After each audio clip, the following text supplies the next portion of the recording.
Let's take a legal deep dive into this case. Criminal defense attorney Josh Colesroot is here, and you said there's a couple different things to look at here, Josh. The family and then the hospital itself. So take us through the family. Yeah, so there's two different things to look at on the timeline. First, you have what happened at the Super Bowl party, where the child, allegedly drowned in the pool during a party where there was alcohol. The parents had used marijuana earlier in the day, and then they discovered the child. We don't know how much time the child was in the pool before it was noticed. Now, or how impaired they were, correct? Correct. And, if at all. Drowning is, something that happens in silence. Nobody really hears it. Mm-hmm. It only takes 30 seconds to drown.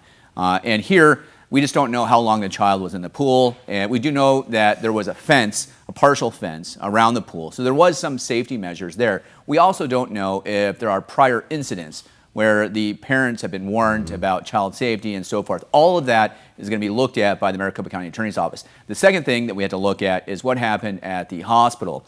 And, where the child was declared dead and only found 5 hours later in the morgue. So during that 5 hours, he was not getting any sort of medical care. No, he was not. So the question would be, if he wasn't declared dead wrongly, would he have had a better outcome? Because he knows what the outcome's going to be now, right? Exactly. And or even on the other hand, like what if he did die and it was because of the wrongful declaration of death initially, right? Mm-hmm. And is that foreseeable? That's what Maricopa County Attorney's Office is going to be looking at. Is what happened at the hospital foreseeable to a child that had just drowned? And I don't think it was. So I think that for the parents, the only time period that the Maricopa County is going to be looking at is going to be the time period during the Super Bowl. Were they negligent? Were they reckless with watching the child?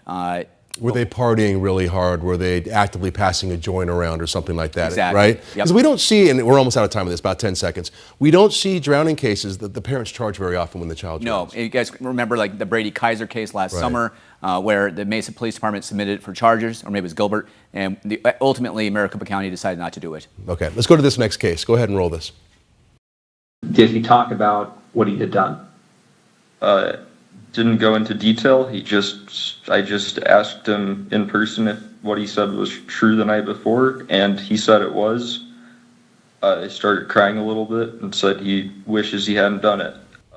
Okay, so today Utah prosecutors showing this videotape statement by Tyler Robinson's former roommate and lover in court today. And Robinson is the young man accused of killing political activist Charlie Kirk. So the roommate, Lance Twiggs, is said to be a key witness. As you heard him, he just said that Robinson admitted to killing Kirk. So today marked day 4 of this hearing where prosecutors are presenting their evidence. It's kind of like a preliminary hearing in a way. And let's get back to this, Josh. So I don't think I've seen something like this in Arizona. Is this different than what usually a preliminary hearing is they just kind of read you your charges and you make your plea, right? Well, that's an arraignment. But okay. So a preliminary hearing is one of the ways that charges become official. And these are available in Arizona, but it's very rare and certainly not ever on a capital murder case, and certainly not a capital murder case that is as high profile as this. Now, so why are they doing that there? Is that just the way they operate? No, I think they're doing it because of two reasons. Number one, they want to dispel all the conspiracy theories that are associated with this case.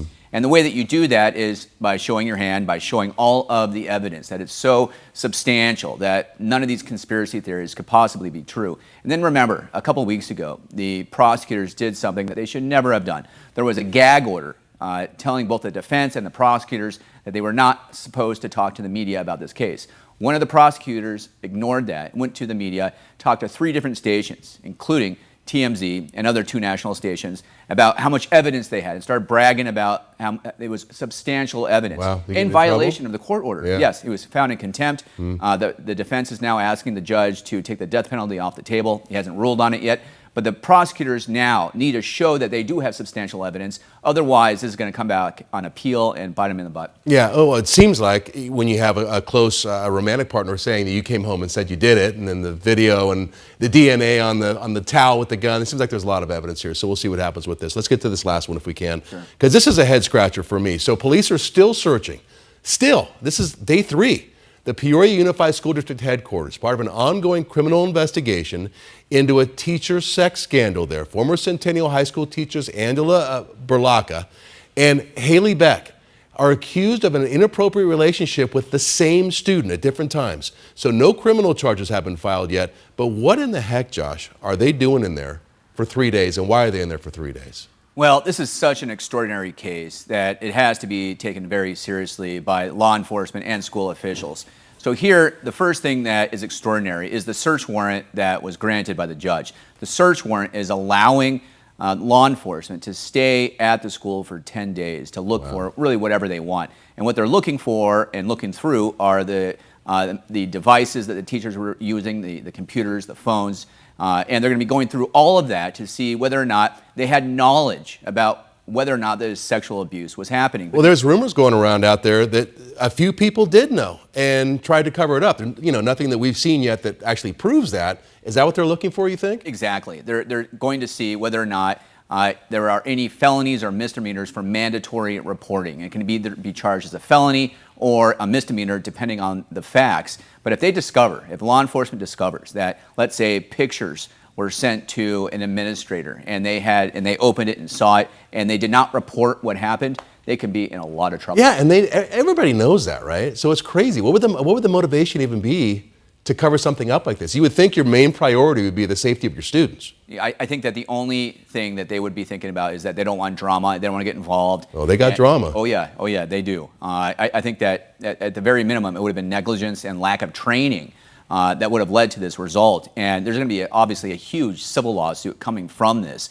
And if what this investigation shows that the lack of training was the reason why there wasn't any reporting, oh man, there's going to be a huge payout from the school district. And those officers in those offices for 10 days, that's something. We'll see what they come up with. All right, Josh Colesworth, thank you so much. Hey, thank Appreciate you. it.